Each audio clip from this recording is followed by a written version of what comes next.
எவ்வளவு தூரம் ஆஞ்சநேயரை கடவுளாக மதிக்க வேண்டும்?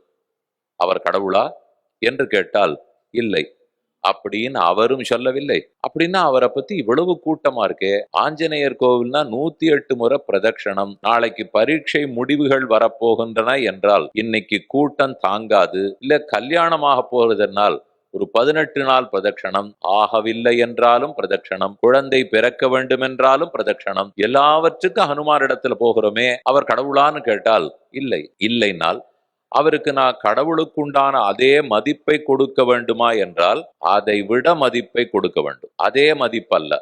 இல்லையே, அவர் ஒரு வாகனம் தானே. குதிரை ஒரு வாகனம், யாழி ஒரு வாகனம், ஹம்சம் ஒரு வாகனம், அத போல யானை ஒரு வாகனம், கருடன் ஒரு வாகனம். இத போலத்தானே ஆஞ்சநேய சுவாமி திருவடியும் ஒரு வாகனம். அப்படி இருக்கிறச்சே வாகனத்துல ஏறிண்டு வர்ற முதலாளிக்கு கொடுக்கிற மதிப்பா கொடுப்பார்கள்? அப்படி உலகத்துல பார்த்ததில்லையேன்னு தோணும். பகவானே இதை தன்னுடைய திருவாக்காக கூறுகிறார். யாரொருத்தன் என்னுடைய பக்தனோ அவனை என்னளவுக்காவது பூஜி. அந்த வார்த்தையினுடைய அர்த்தத்தை அப்படியே மனசுல வாங்கிக்கோ. என்னளவுக்கு பூசிப்பாய்ன்னு அவர் சொல்லல.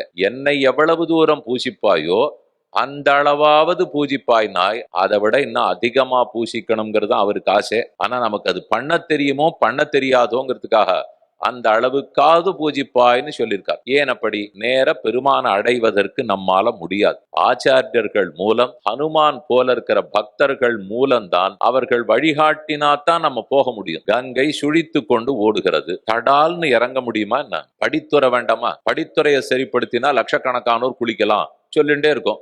குண்டும் குழியுமா இருந்து காலை வைக்கிறதுக்கே பயமா இருக்கு, பாசி வழிக்கிறதுன்னா படித்துறையில இறங்க முடியாது. படித்துறை நன்றாக இருந்தால் இறங்கி ஆனந்தமா பயமில்லாம நீராடலாம். பகவான்கிறவர் கங்கையை போலே கடலை போலே. நேர குதிக்கிறதெல்லாம் ஆகாத சமாச்சாரம், இறங்கவே முடியாது. அதற்கு படித்துறை போலதான் ஆஞ்சநேயர், படித்துறையை போலத்தான் நம்முடைய ஆச்சாரியர்கள்.